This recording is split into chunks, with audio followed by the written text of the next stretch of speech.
नमस्कार मित्रांनो, आज आपण युनियन बँकचे ॲनालिसिस करणार आहोत। आज या इथे आपण पाहू शकतो की हा एक सपोर्ट होता, तो हा युनियन बँकनं ब्रेक केला आहे। मार्केट हे या एरियात जवळपास 1 महिना झालं ट्रेड करत आहे। हा एरिया 1 महिना झालं मार्केट हे एरियामध्ये ट्रेड करत होतं, साईडवेज होतं। तर याचा आपण डिमांड झोन व सप्लाय झोन मार्क करून त्यामध्ये ट्रेड घ्यायचं प्लॅनिंग करू।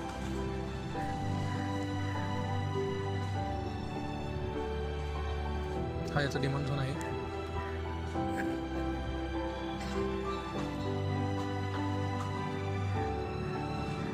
हा सप्लाय झोन।